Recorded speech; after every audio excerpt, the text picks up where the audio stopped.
What is the difference between this professional examination and this academic qualification भन्दाखेरि तपाई सिक्नलाई पढ्नु भयो भने कुनै पनि कोर्स तपाईलाई गाह्रो लाग्दैन. Every successful career begins with the right education, and the right choice begins at Reliance College.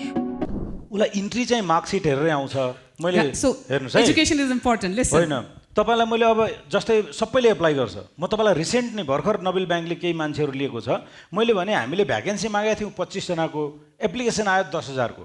अब हामी त्यो लोकसेवा आयोग त होइन हेर्नुस्. म प्रष्टै कुरा गर्छु है. अब हामीले के गर्छौं त भन्दाखेरि there is a cost of examination. अनि हामीले के गर्छौं भने आउटसोर्स गरेको कम्पनीलाई कति जनाको जाँच लिने त सर भन्छ. ओ 1000 जनाको जाँचले भनेपछि त्यसले के गर्छ होला? तपाई भए पनि के गर्छ होला भन्नुस् त? मार्कसिटमा नाम हुन्छ, ठेगाना हुन्छ, अनि के हुन्छ? मार्क्स सेक्युर्ड हुन्छ, अनि त्यही सिट एक्सेलमा हुन्छ हैन. अब त्यसले हामीले 10,000 एप्लिकेसनमा हामीले उलाई तिमी 2,000 को मात्रै जाँच लिऊ भनेर भन्यो भने त्यसले गर्छ के होला? अनुहार त्यहाँ देखिन्न, एटिकेट्स त्यहाँ देखिन्न, पारा देखिन्न, देखिन्छ के? मार्क्स. अनि सर्ट के को आधारमा गर्ने होला? अल्फाबेटिकल गर्दैन होला, गाउँ अनुसार गर्दैन होला, के अनुसार गर्छ?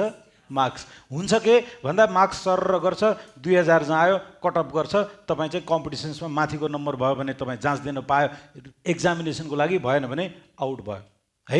अनि त्यसपछि पनि तपाईले रिटर्नमा जब दिनुहुन्छ, अब हामी यसमध्ये कति जनाको इन्टरभ्यु लिने त भन्दाखेरि 100 भन्यो भने पनि फेरि त्यही हुन्छ, रिटर्नमा कति मार्क्स ल्याउनु भयो, कट अफ हुन्छ, जान्छ. त्यसकारणले तपाई इन्ट्री लेभलमा चाहिँ तपाईको मार्क्स म्याटर गर्छ. त्यो दुईटा कारण हो है. अब हामी कहिलेकाहीँ पढ्न किन परेर यो भन्ने कुरामा पनि कति पढाएको थियो र एलन मस्कले कति पढाएको थियो, महात्मा गान्धी कुन डिभिजनमा पास भएको थियो, अब्राहम लिङ्कन कुनमा भएको थियो भन्ने हावा कुरा गर्ने हैन. म किन यसो भन्दैछु भने मेरो विचार यसमा किन भिन्न छ भने तपाई पढ्नलाई मात्रै बाउआमाले दुःख गरेर कलेजमा पढाएको, यस्तो राम्रो कलेजमा पढाएको छ, यस्तो इन्भाइरोमेन्टमा पढाएको छ, तपाई पढ्न पठाएको मान्छे पढ्नमा पनि राम्रो गर्दैन जाओ भने अरूमा गर्छ भन्ने मलाई किन विश्वास गर्ने म हैन? किन गर्ने म हैन? त्यसकारणले sincerity should be there. That doesn't mean you have to be first in the examination, distinction ल्याइराख्नु पर्यो, ए ल्याइराख्नु पर्यो, नल्याएपछि गाली प्यारेन्ट्सले पनि गर्ने होइन.